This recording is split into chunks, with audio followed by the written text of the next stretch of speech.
You have talked exploitation as evil. Do you not also exploit?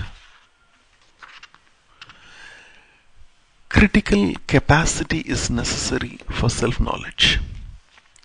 Credulity only leads to obstinacy and to illusion. What do you mean by exploitation? Does it not mean use of another for your own profit, either materially or psychologically? Material exploitation is minimized when essential needs are intelligently understood and limited. To have much is a bothersome thing, as those who have much know. Limiting of needs can come about only when needs are not used for psychological gratification. When essentials of existence, food, clothes, shelter, are not made means of self-aggrandizement. When things made by hand or mind are given greater significance than their sensate value, then exploitation begins. When needs are used to gratify acquisitiveness, greed, then exploitation begins. Needs have their own limited significance. To feed one, to clothe one, to shelter one. But when needs become psychological necessities, then exploitation begins.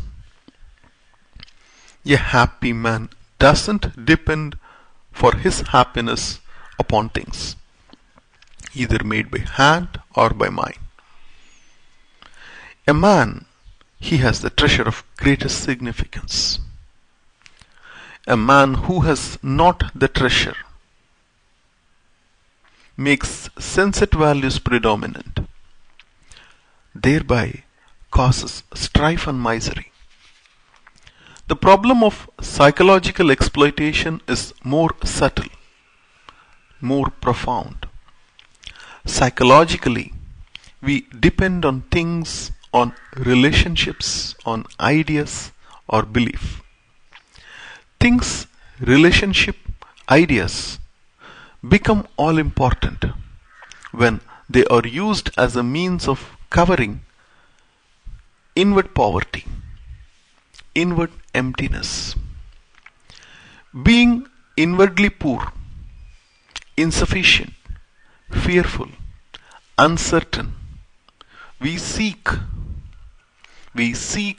security, certainty, and riches in those things made by hand or mind.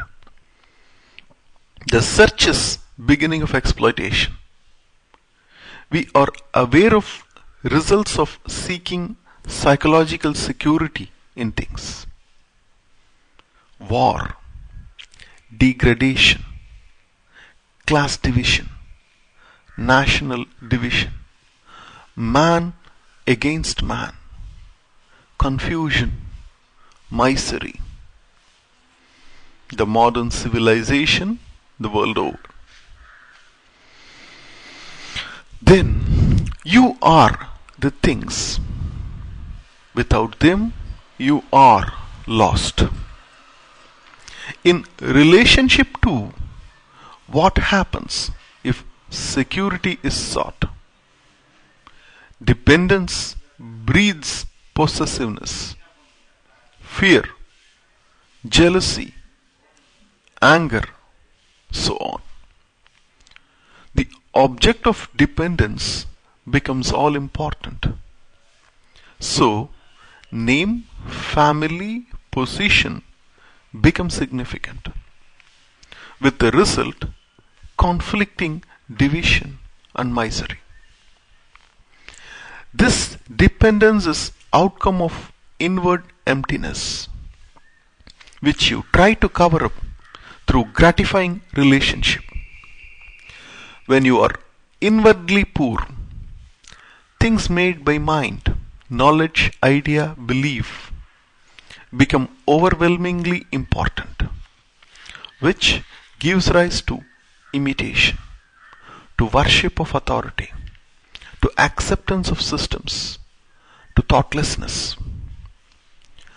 Outward exploitation of man by man is comparatively easy to recognize and to understand and to minimize. But psychological exploitation of man by man is far more difficult to recognize, difficult to transcend. Its ways are subtle and hidden. It causes far greater conflict and misery than outer exploitation of man by man. The psychological exploitation is far more important to understand. So put an end to than material exploitation of man, which is also necessary. For however well regulated or organized material welfare of man, inner conflict and confusion always overcome outer. Self-expansive process through things, through relationship and through knowledge is the beginning of exploitation. Only understanding and love put an end to such exploitation and not legislation.